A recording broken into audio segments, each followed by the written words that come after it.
반갑습니다. 저는 여러분과 함께 성경 66권 개관을 함께 공부하게 된 김인집 교수라고 합니다.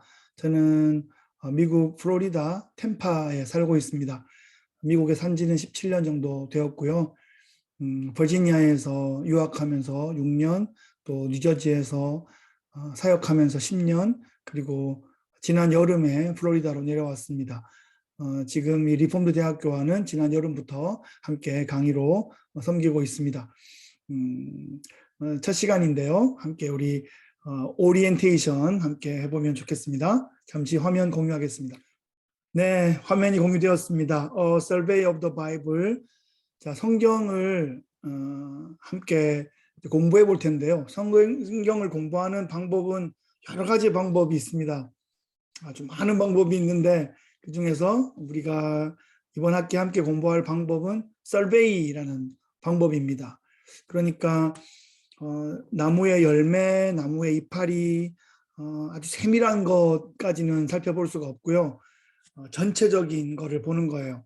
그러니까 행글라이더를 타고 산꼭대기에서 아래에 있는 도시로 쫙 이렇게 날아갈 때 그 아래에 어떤 지형이 있는지, 강이 어떻게 흐르고 있는지, 도로는 어떻게 깔려 있는지, 또 숲은 어디 쪽에 있는지 이런 것을 살펴볼 수 있죠.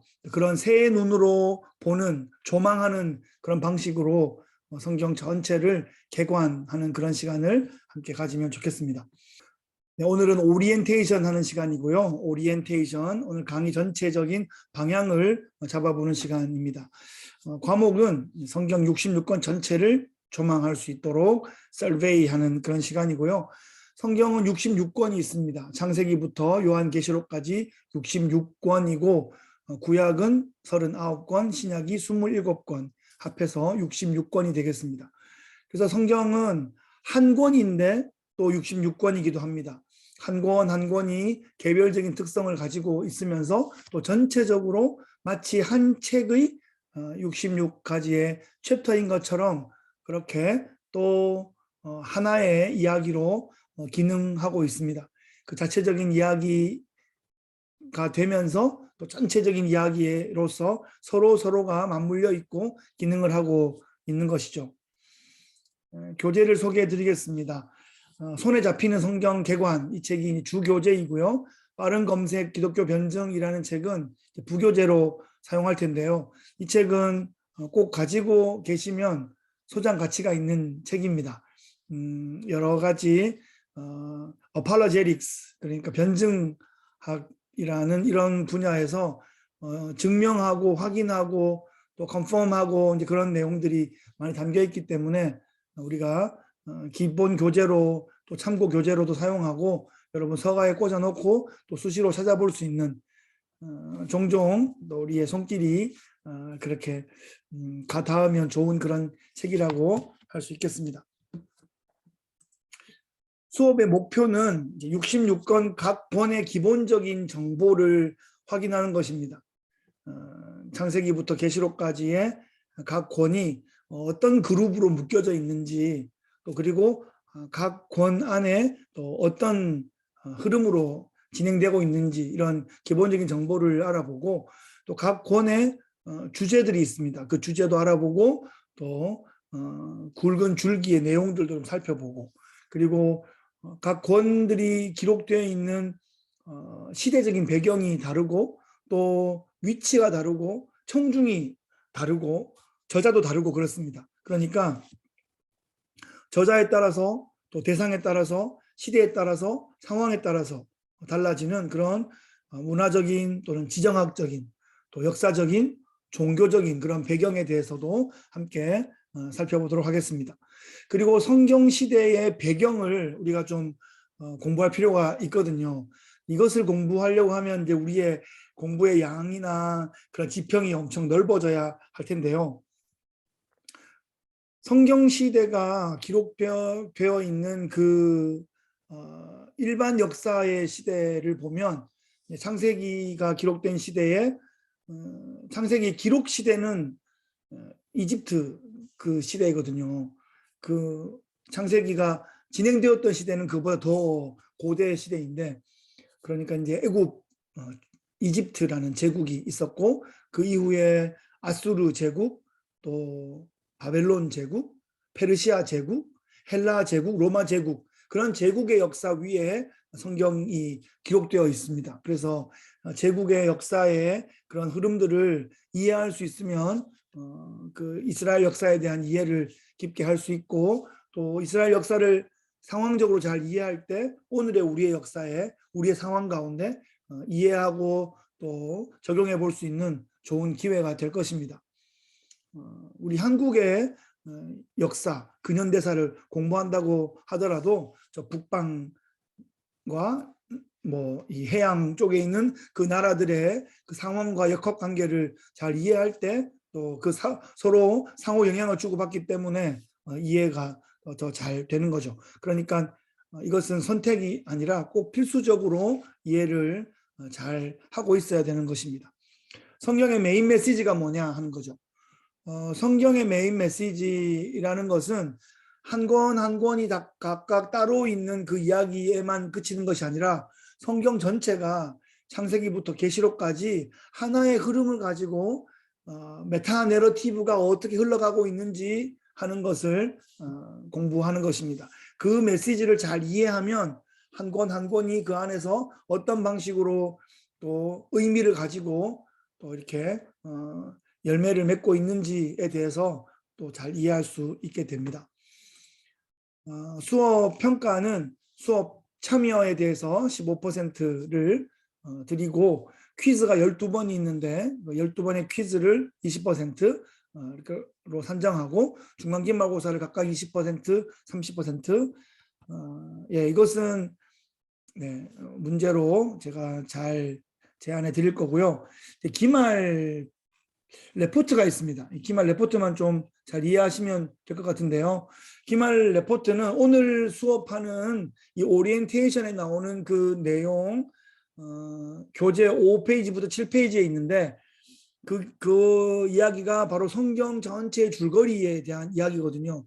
그 성경 줄거리를 잘 좀 이해해서 성경 각권들을 공부를 쭉 한 다음에 그 줄기, 그 스토리 가운데 이 내용들을 좀 첨가하면서 전체적으로 하나의 이야기가 어떻게 진행되고 있는지 자기 말로, 자기 표현으로 한번 정리해 보는 것입니다. 그래서 전체를 하나의 그런 진주들을 이어서 하나의 목걸이로 잘 만드는 그런 모습으로 제가 높은 점수를 드릴 수 있도록 그렇게 하겠습니다. 네, 오늘은 좀 오리엔테이션 과목으로 이 빠른 검색 기독교 변증이라는 이 책에서 나오는 내용으로 몇 가지 기본적인 우리 체력 단련처럼 마치 본 게임을 뛰기 전에 우리의 몸을 점검하고 컨디션을 점검하고 또 우리의 방향이나 상황이나 이런 것들을 좀 컨디션 체크하는, 바디 체크하는 그런 시간으로 좀 가지면 좋겠습니다.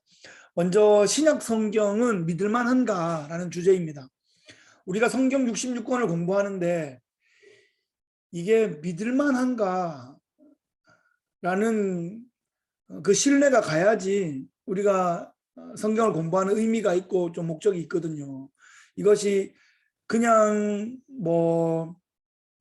무슨 소설, 무슨 임꺽정 보는 그런 느낌이나 그리스 로마 신화를 읽는 느낌이나 그게 그거지 하는 그런 수준하고 뭔가 다르다. 성경은 뭔가 다르다라는 성경에 대한 신뢰를 좀 가지고 읽을 수 있으면 정말 여러분 인생 가운데 특별한 기회를 가질 수 있을 거라고 생각합니다. 신약 성경은 예수 그리스도가 이 땅에 오셔서 예수님이 하신 말씀, 또 예수님이 행하신 일, 그것을 목격자들이 지켜봤죠. 제자들이 또 그 모든 모습을 가까이서 봤습니다. 그것을 나중에 예수님의 삶과 사역을 기록으로 남겨서 그것이 전수되어 지금까지 온 것이고 그것이 때에 맞춰서 잘 번역이 되어서 우리 손에까지 와 있는 것입니다. 우리는 그냥 한글 성경이 있으니까, 영어 성경이 이렇게 있으니까 그냥 성경이 원래 있었나 보다. 또 뭐 도서관에 가면 책이 너무 많고 서점에 가면 너무 책이 많으니까 그냥 뭐 그런 책인가 보다 이렇게 생각할 수 있는데 상황은 전혀 다릅니다. 말하자면 책이다라고 말할 수 있는 것은 정말 더 바이블이다라고 말할 수 있는 것은 정말 성경이 유일하다 이렇게 말할 수 있습니다.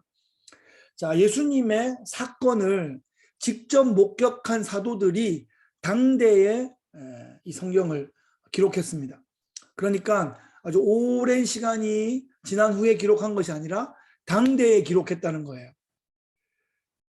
목격자들, 증인들, 그 글의 사실성과 역사성의 여부를 확인해 줄 수 있는 사람들이 생존해 있을 때 이 성경이 기록되었습니다.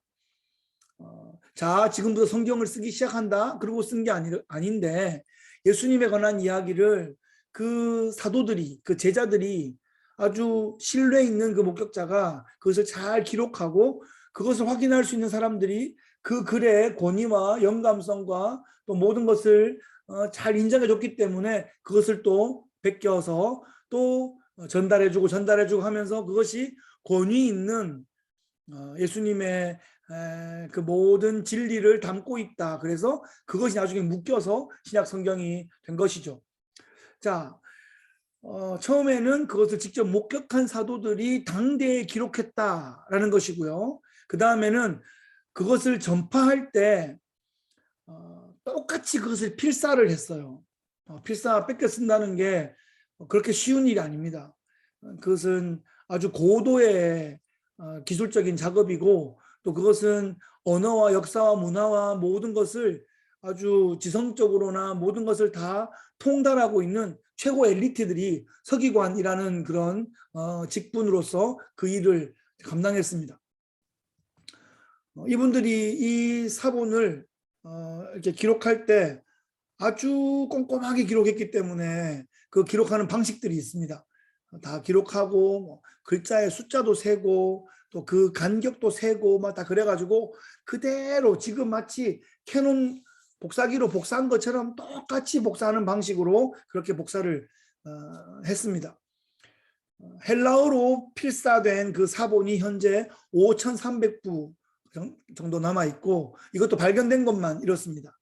라틴어만 해도 사실은 뭐 거의 1500년, 2000년 전 이야기인데 이제 라틴어로 된 것도 8000부 정도, 기타 고전어도 9300개 정도가 발견되었습니다. 이게 양이 얼마나 엄청난 것인가 하면요. 성경 이외에 이렇게 필사되어 남아있는 것 중에 2등이 호머의 일리아드 같은 것인데 643개, 3등이 아리스토텔레스인데 49개, 4등은 아주 그냥 플라톤의 7개 정도의 사본이 남아있는 정도입니다. 이것이 2000년 정도의 그 원본의 시간들을 가지고 있다 보니까 뭐 사본이 형편없이 몇 개가 남아있지 않는 거예요. 이것은 그 글에 대해서 우리가 신뢰하고 그 글을 존중하고 그래서 그 글을 아주 탁월한 엘리트들이 베껴서 옮기고자 하는 그 마음도 있고 그 열정도 있고 또 그런 공동체의 필요도 있고 그거에 대한 지원도 있고 그 안에 모티베이션이 있고 그렇게 될 때 이것이 많이 기록으로 남겨 있는 거지 꼭 그렇게 할 이유가 없는 것은 그럴 만한 동력이 없는 것입니다. 그리고 사본의 양이 엄청나게 많기 때문에 원본은 남아있지 않지만 그걸 그대로 옮긴 사본이 많이 있기 때문에 그것으로 역으로 추적해 보면 원본을 우리가 거의 이제 다 구성할 수 있는데요. 엄청난 사본의 양으로 인해서 신약 성경 원래 원본의 97%에서 99%까지 복원이 가능하다. 이것이 학계의 그런 정설입니다. 그리고 고고학적인 유적들이 있어요. 이게 불과 뭐 몇백 년 전 조선시대 이야기가 아니고 2000년 전 이야기거든요. 그래서 성경에 나오는 어떤 지명이 있고 어떤 위치가 있고 또 어떤 상황들이 벌어졌다고 하는 그런 것이 성경에는 있는데 지금 거기 가보면 뭐 전혀 그 도시가 2000년 동안 남아있지도 않고 다 없어지고 실제로 몇백 년마다 한 번씩 오는 지진 같은 것 때문에 도시가 다 무너지고 그 위에 도시가 서 있기도 하고 뭐 로마 같은 데 가보면 지금 있는 시가지 말고 아주 땅속에 묻혀 있는 옛날 시가지가 또 이렇게 지금 개발 중인 모습들을 또 볼 수도 있거든요. 그런데 이것이 17세기, 18세기 계몽주의 또 과학주의, 실증주의 그럴 때는 뭐 눈으로 안 보면 못 믿겠다. 이거 성경 다 신화다, 뻥이다.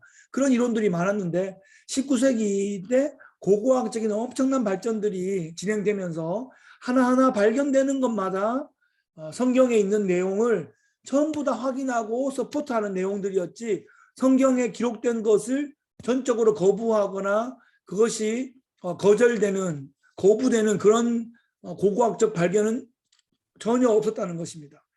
그러니까 고고학적인 발견이 신약 성경의 기록에 대해서 이렇게 컨펌해 준다는 거죠. 그리고 기독교 이외의 문헌들이 있거든요. 특별히 유명한 것이 요세푸스라는 사람이 쓴 글인데, 그 요세푸스의 그 글은 예수님 그 시대의 그런 기록이거든요.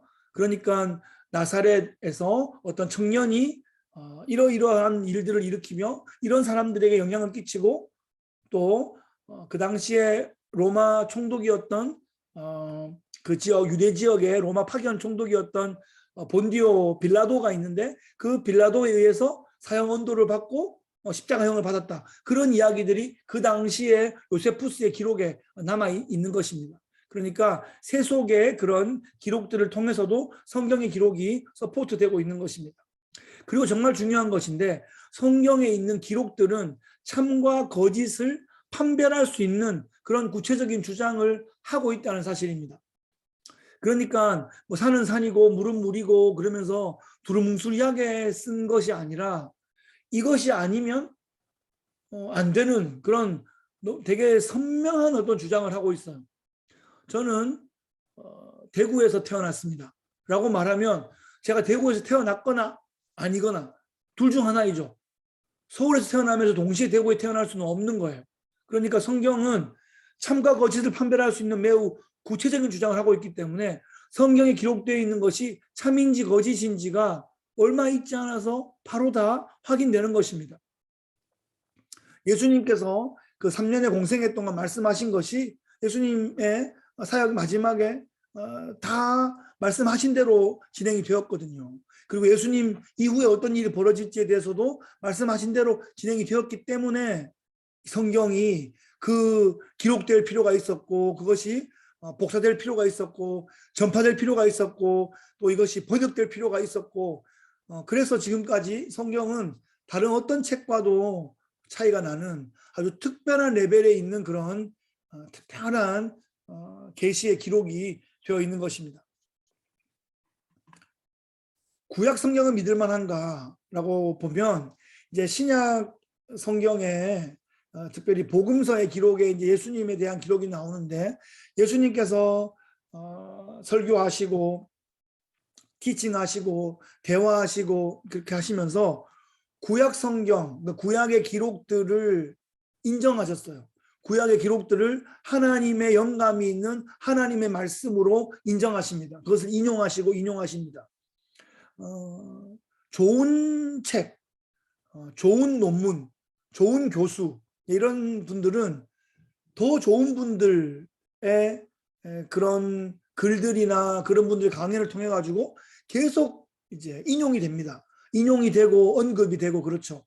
그래서 이 스칼라의 학자의 그 레벨이 높아지기 위해서는 그것을 판별하는 하나의 기준으로 이제 인용 횟수, 국제 학술지의 인용 횟수 같은 것이 이제 주요해지는데, 예수님께서 그 구약 성경의 기록들을 아주 수십 군데 이상을 예수님께서 확인해 주시고 그것을 인정해 주시고 그것이 지금 성취된 것이다 라고 이야기해 주시면서 구약 성경에 신뢰가 많이 가게 되는 것이고요. 구약 성경의 의미는 구약 성경 그 자체에 갇혀 있는 것이 아니라 신약에, 그러니까 메시아 예수 그리스도가 오시면 이루어질 일들에 대해서 구체적인 예언을 하고 있습니다. 그리고 그것이 예수님의 태어나심과 예수님의 모든 미니스트리와 예수님의 또 죽으심과 그 이후의 모든 상황들을 통해서 이것이 다 컨펌 되는 거죠. 신약 성경은 구약 성경의 컨펌이고, 또 구약 성경은 신약 성경을 예언하고 있는 것이고, 그래서 둘이 짝이 딱 맞는 거예요. 모세가 첫 번째 책 5권을 썼거든요. 창세기, 출애굽기, 레위기, 민수기, 신명기 5권을 썼는데 물론 그 안에 많은 기적들이 있습니다. 그리고 모세는 그것을 숨어서 동굴에서 혼자 계시받았다 그러면서 뭐 천사가 들려줬다고 그러고 한 권을 들고 온 것이 아니라 무수한 사람들 앞에서 공개적으로 사역을 했어요. 무수한 목격자들이 있었기 때문에 모세의 기록을 당대에도 확인해 줄 사람들이 있었고, 그것이 모세의 기록이 확인되었기 때문에 그것이 또 유지되고 또 기록되고 필사되고 전수되고 그렇게 되었던 것입니다. 그리고 모세의 예언은 후대에 그 성취 여부가 확인될 수 있는 그런 구체적인 예언들을 했습니다. 모세의 그 수많은 메시아에 대한 예언들이 있고 상징들이 있고 예표들이 있고 거기에 그런 내용들이 있죠. 그리고 중요한 세계사적인 그런 지식 중에 하나가 이제 BC 3세기 때 알렉산드리아에서, 알렉산드리아라는 이름이 이제 알렉산더에서 나왔잖아요. 알렉산더가 세계를 정복하면서 자기 이름을 딴 도시들을 이렇게 세웠는데, 특별히 이집트에 있는 이 알렉산드리아에서 많은 유대인들이 이렇게 모여 살고 있었어요. 유대인들이 흩어지게 되는 계기는 BC 586년에 바벨론에 의해서 남유다가 멸망되고 바벨론으로 이렇게 포로로 끌려가서 살게 되는 그런 일들이 있었는데, 남아 있는 사람도 있고 끌려간 사람도 있고 또 70년 후에 다시 돌아간 사람도 있고 남아 있는 사람도 있고, 그 이후에 또 제국이 바뀌고 하면서 이제 이 유대인들이 그때부터 전 세계를 돌아다니기 시작했습니다. 네, 그래서 뭐 불과 2000년 전부터만이 아니라 그 이전 400년, 500년 전부터 흩어지기 시작했거든요. 그래서 이제 특별히 이집트에는 많은 주이시들이 들어와서 살고 있었습니다. 그래서 이제 알렉산드리아에서 구약 히브리어 성경을 헬라어로, 그 당시 세계 공용어인 헬라어로 번역하는 그런 엄청난 작업이 진행되었고요. 예수님 당시 때에 통용되고 있던 그 성경은 물론 히브리어 성경도 있는데 많은 사람들이 번역된 헬라어판 구약 성경을 읽고 있었습니다. 네, 이것이 최초의 번역입니다. 한 언어에서 한 언어로 번역되는, 굉장히 기념비적인 사건이고요. 이 성경은 번역될 만한 가치가 있는 거죠. 네, 세계 최고의 그 스칼라들이 모여가지고 한 언어에서 다른 언어로 번역했고, 지금도 성경은 계속하여 번역되고 있습니다. 뭐 우리가 뭐 불과 지금도 유명한 책들이 있으면 뭐 몇 개국 언어로 또 몇십 개국 언어로 번역이 되곤 하는데, 성경은 할 수 있는 한 모든 언어로 번역이 되고 있어요. 1000가지가 넘는 세계 모든 언어로 이것이 번역이 되어서 그 안에 있는 복음이 증거되기 위해서 움직여지고 있습니다. 이런 번역의 모티베이션, 이런 전파에 대한 모티베이션이 있다는 것이 이 성경이 정말 독특하고 특별한 책이라는 것을 확인할 수 있게 되는 것입니다. 아까 말씀드렸던 필사의 엄격한 그런 규칙들이 있어서 페이지마다 단어 수가 같아야 되고 글자와 행과 장과 책 사이의 간격, 여백이 통일해야 되는, 그것이 컨펌될 때 또 이것이 이제 또 정식 사본으로 확인되고 그렇게 진행되었습니다. 마찬가지로 수많은 고고학적 증거들이 있습니다. 이것은 더 오래된 일이기 때문에 막 4000년 전, 5000년 전 이런 일이기 때문에 그것은 뭐 지금 상태로 뭐 어디 있는지 모르겠는데 그러면은 성경이 거절되고 성경 역사성이 무시되는 것이 아니라 우리가 발견할 수 있는 어떤 것이라도 발견이 되면 성경에 있는 내용을 다 서포트하는 것들이 발견되고 있다라는 것이 중요합니다.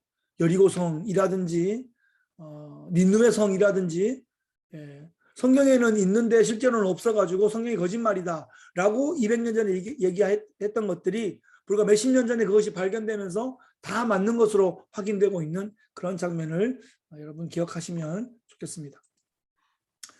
교재를 소개해 드리겠습니다. 이제 이 책을 펼쳐보면 좋겠어요.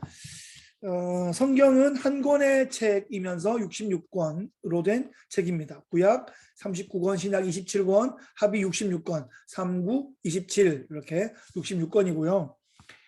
이 책에서 성경의 각 권마다의 핵심 구절과 핵심 단어와 한 문장 요약을 정리해주고 있습니다. 성경을 이해하기에 설베이하기에 아주 좋은 그런 도구를 확인할 수 있고요. 그리고 특별히 이 책이 주는 아주 좋은 팁이 있는데요. 기독교 세계관을 구성하는 12가지 주제가 있어요. 뭐 이것은 성경에 나오는 말은 아닌데 우리가 기독교인으로서 또 성경에서 어떤 생각과 인식과 또 그런 사고의 어떤 틀을 배우게 되는데 그 하나님, 창조, 주권과 섭리 등등에서 시간과 영원 그렇게 12가지의 주제를 제일 중요한 주제를 이렇게 정리해 놓고 각 성경을 공부하면서 이 12가지 주제 중에 어떤 것이 좀 강조되어 있는지 이런 것들을 좀 확인해 줄 수 있습니다. 그러면 이것이 우리가 또 성경을 보는 좋은 눈을 이렇게 훈련시켜 주는 그런 것입니다.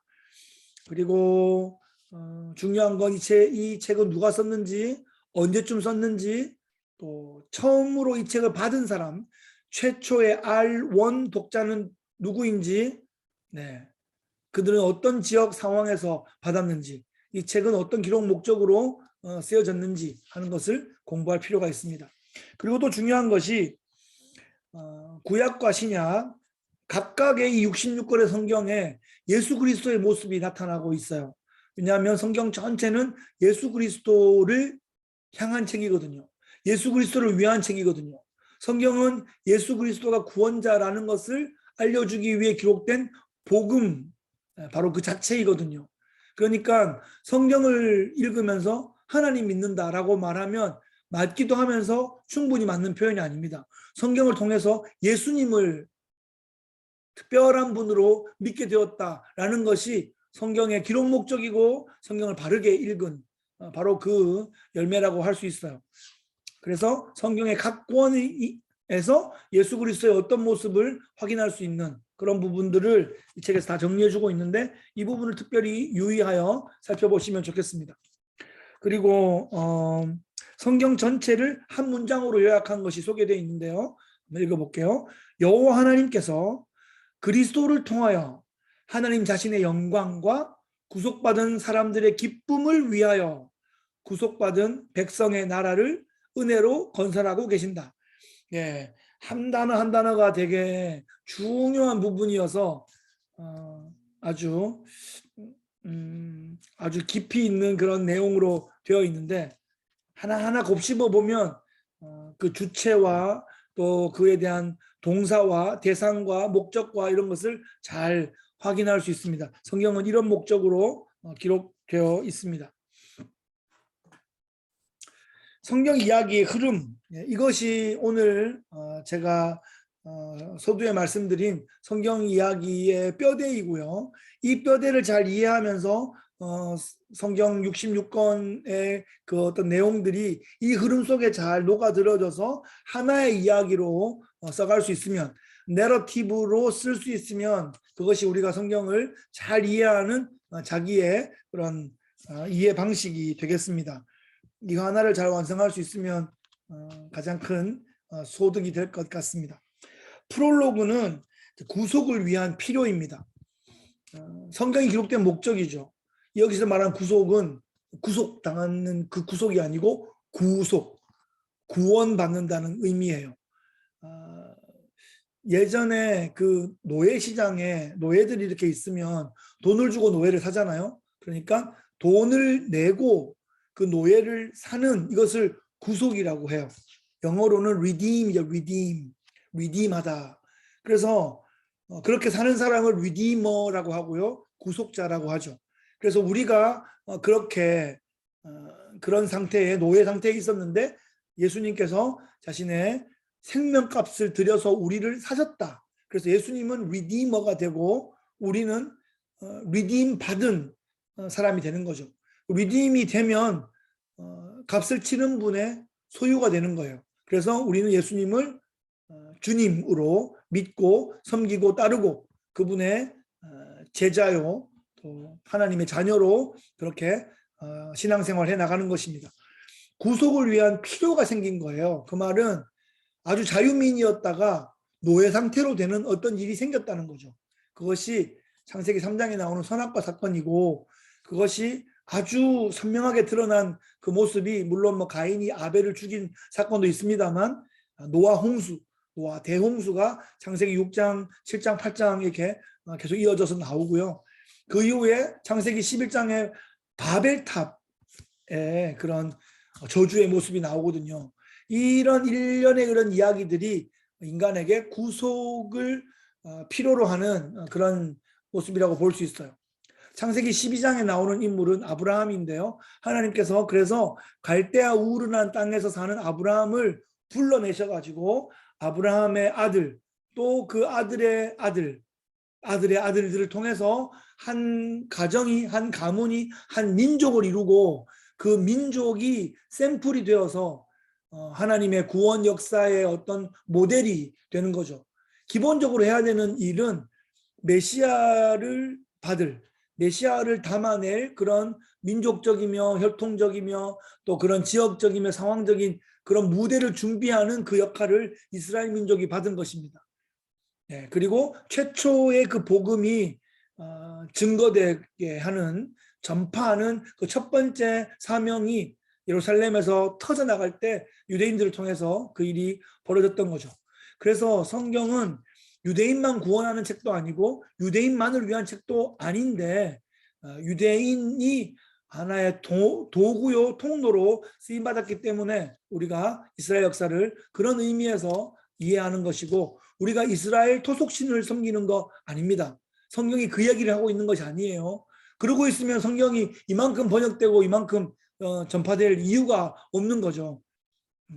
이스라엘 민족을 통해서 온 인류를 구원하시고자 하는 하나님의 계획이 담겨 있기 때문에 성경은 지금도 서점에 가보세요. 성경 코너가 엄청나게 큽니다. 물론 기독교 서점이 따로 있기도 합니다만, 그만큼 한 책이 다양한 버전으로, 또 다양한 번역으로, 또 다양한 어떤 해설로 이어져서 한 코너를 이루고 있는 책이 어디에 있나요?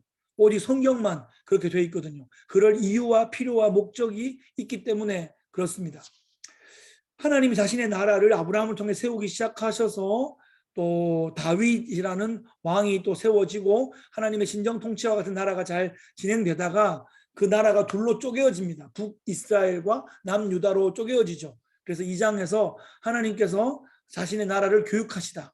나라가 쪼개진 상태에서 북이스라엘은 아수르에 망하고, 또 좀 더 시간이 끌다가 남유다는 바벨론 제국에 망합니다. 그래서 그렇게 망하기 직전에 그 위기 상황 가운데서 선지자들이 출몰해서 깨우치고, 또 다시 하나님께로, 하나님의 바른 가르침으로 돌이키려는 노력들이 계속 있었죠. 선지서 일부가 여기 들어와 있고요. 그 다음에 이제 결국 바벨론에게 망한 다음에 바벨론 포로로 끌려가서 70년을 있게 되는데, 그 포로에서 돌아오는 그 과정 속에서 이제 에스라, 느헤미야, 에스더가 이제 구약의 마지막 역사서 기록으로 남아 있고요. 선지서는 그렇게 포로로 가 있을 때, 또 포로에서 돌아온 후에 또 각각 2권, 3권씩의 선지서가 담겨 있습니다. 그리고 구약의 마지막 성경인 말라기 이후에 400년 동안 하나님께서 더 이상 선지자를 보내지 않으시는, 말하자면 소위 신구약 중간기, 침묵기라고 말하는 400년의 기간이 있습니다. 400년이 성경에는 기록이 빠져 있기 때문에 그냥 중간기다, 그냥 그렇게 하지만 세계사적으로는 가장 활발한 시기였습니다. 그리스의 철학, 소크라테스, 플라톤, 아리스토텔레스의 철학들이 매우 그리스 로마에서 융성하던 시기였고, 동양에서도 뭐 제자 백가, 그리고 또 고타마 스타르타, 그래서 이제 세계 모든 인간의 최고 지성들이 터져나왔던 시기가 바로 이 400년의 성경의 침묵기에 바깥의 이 모든 세속 역사 가운데서는 그런 일들이 벌어졌고, 또 이스라엘 중심으로 한 그곳을 좀 포커스해서 보면 로마 제국이 그때 아주 그 지역을 시대를 잘 통치하고 있었고, 팍스 로마나가 이렇게 이루어지던 그런 시기였습니다. 그래서 법과 제도와 군사와 도로가 잘 정비되어 있었고, 또 헬라어는 이렇게 헬라 문화와 헬라 언어가 널리 퍼져 있었기 때문에 이제 지식인들 어느 정도 되는 사람들은 헬라어를 다 공용어로 사용하는 상황이었기 때문에 이 신약 성경이 헬라어로 기록되고 구약 성경이 헬라어로 번역되어서 이것이 로마가 닦아놓은 길을 통해서 활발하게 이렇게 움직여질 수 있었습니다. 자, 그래서 이게 4장에 보면 그런 신구약 중간기에 그런 준비가 잘 되었을 때, 그 때가 무르익었을 때 예수님께서 오셔서 하나님이 구속을 위한 값을 예수 그리스도의 십자가의 보혈로서 지불하시고 자신의 왕국을, 하나님 나라의 신정 통치가 이제 하나님 나라가 이 땅 가운데 already 시작되는 이제 그런 모습이 복음서 마태, 마가, 누가, 요한의 복음서의 이야기고, 그 이후에 이제 예수님 승천하신 후에 홀리 스피릿 성령께서 내려오시고 예루살렘 교회가 세워지고 그 교회로부터 복음이 열방으로 퍼져나가기 시작합니다. 교회를 통해서 하나님 나라가 확장되는 그런 이야기고요. 예루살렘에 있던 복음이 안디옥을 거쳐서 로마에까지 증거되고, 또 로마에서 성경에는 선명하게 나와 있지는 않지만 아주 희미한 그림자가 나옵니다. 그 당시 세계의 땅 끝이라고 알려져 있는 스페인까지 복음이 증거되는 그런 모습이 나와 있고, 실제로 전승과 역사 가운데 보면 그 복음이 유럽은 그렇게 가고 또 아프리카로 또 내려오고 또 아시아는 인도까지 또 복음이 오고, 실제로 예수님의 제자 사도들이 그 복음을 가지고 갈 수 있는 이 대륙의 땅 끝으로 그렇게 움직였던 그런 역사들을 우리가 기억합니다. 그래서 사도행전의 역사와 그 사이사이에 있는 공동체를 또 격려하고 세우는 서신서가 기록이 되어 있고, 마지막 이제 6장을 보면 하나님께서 구속을 완성하시고 자신의 영원한 나라를 세우시는 그런 장면이 마지막 66번째 책인 요한계시록을 통해서 우리가 볼 수 있습니다. 요한계시록의 마지막 2장은 새하늘 새 땅에 관한 그런 기록인데요. 요한계시록 마지막 2장은 창세기 첫 2장의 영광스러운 회복, 첫 2장보다 훨씬 더 나은 완성으로 수미상관 인클루지오로 그렇게 성경이 구성되어 있습니다. 네, 계속해서 보시면요. 교재는 8페이지고요. 역사를 관통하는 하나님 나라 전체 연대표 이렇게 나와 있는데, 성경의 역사는 이 인류의 역사와 함께 흘러옵니다. 아까 말씀드렸듯이 제국의 역사의 흐름 속에 있고, 또 거기에 있는 포인트마다 아주 중요한 역사들이 여기 담겨 있는데, 이것이 또 우리가 성경을 특별히 읽고 또 감동을 하고 또 계속하여 성경을 가까이 할 수 있는 그 이유가, 성경에 있는 이야기가 오늘날의 우리의 이야기에게 영감을 주고 또 우리의 이야기를 반영하기도 하고 우리의 이야기를 해석해 줄 수 있고, 또 우리가 그 이야기를 또 적용해 볼 수 있는 그런 아주 인터랙션한 그런 상황들이 진행되고 있기 때문에 성경은 참 특별합니다. 성경의 역사에 BC 2000년에 이제 아브라함이 있었고요. BC 대략적인 기간입니다만 1500년경에 모세가 활동을 했고, BC 1000년에 다윗이 활동을 했습니다. 그래서 이 다윗이 예수님 오기 1000년 전에 있었는데, 그 이후로 다윗 이후로 예수님까지 이 1000년에 아주 좋은 모범을 보여줬던 게 다윗이고, 지금도 이스라엘의 상징과 같은 존재가 바로 다윗이죠. 다윗에 대한 얘기는 우리가 또 뒤에 또 진행을 하겠습니다. 에스라는 어떤 인물이냐? 에스라는 이제 바벨론 포로에서 고토로 돌아오는 그 과정에서 이제 포로 귀환 운동을 이끌었던 그런 학자였습니다. 그리고 이제 BC와 AD를 나누는 예수님께서 오셨고, 그 이후에 이 400년경의 아우구스티누스는 우리가 이제 어거스틴, 성 어거스틴이라고 부르는 그런 탁월한 학자인데, 이 당시가 이제 로마 시대잖아요. 로마가 아주 강성했는데 이 로마가 또 이 야만족의 그런 침략을 받아가지고 로마가 흔들리고 또 소로마 제국이 멸망하기도 하고 이런 일들이 벌어지죠. 이런 상황 가운데서 이제 초대 교회 사가 있고 또 중세가 있고 또 그다음에 근현대사가 있는데 이런 역사 가운데서 우리가 이제 어거스틴을 기억해야 하고 또 중세 역사를 기억하고 또 그다음에 우리가 루터, 즈빙글리, 칼빈의 종교개혁의 시대를 기억합니다. 이 종교개혁이라는 것은 이것이 로마 가톨릭에서 이제 새끼를 쳐서 나온 게 아니고 이 로마 가톨릭 자체가 너무 오도되어서 잘못 가고 있었기 때문에 바른 곳으로 돌아가는 것이 바로 종교개혁입니다. 어거스틴으로 돌아가는 것이고 어거스틴은 바울로 돌아가는 것이고 예수님께로 그러니까 바른 성경의 원류로 돌아가고자 하는 것이 바로 종교개혁입니다. 그리고 지금 우리가 갖고 있는 66권 이 성경은 종교개혁 전통 가운데 있는 것이고요. 가톨릭은 66권 외에도 자신들의 특별한 좀 성경의 전체 교리와는 맞지 않는 그런 교리들을 서포트하기 위한 다른 외경들을 포함하고 있는 그런 이론이라고 할 수 있겠습니다. 마지막으로 성경 약자 표시를 한번 보시면 목차 9페이지에 보면 이제 창세기부터 계시록까지 66권의 이름이 이렇게 기록되어 있습니다. 제가 오늘 드린 그 실러버스에 보면 이제 창세기, 출애굽기, 레위기 길게 쓰지 않고 창출, 내, 민, 신 이렇게 기록했거든요. 66권의 그 이름들이 다 한 글자로 된 약어들이 있습니다. 그것을 좀 활용하도록 하겠고요. 예쁘게 생긴 아이들에게 가르쳐주는 그런 용인데 한번 살펴보시고 약어들을 활용해 주시기를 바랍니다. 이 목차를 보시면 크게는 창출, 내, 민, 신, 모세, 오경이 있고요.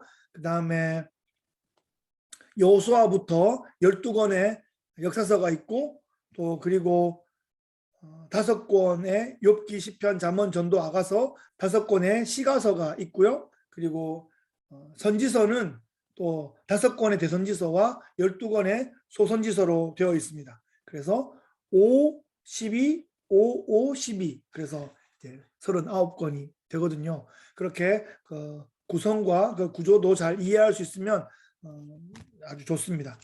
성경을 이제 설베이 해보는 그런 시간이기 때문에 성경 전체적인 그런 이미지와 또 그런 성경 전체적인 눈을 가지고 우리가 이번 학기에 성경 설베이를 한번 힘차게 잘 해보면 좋겠습니다.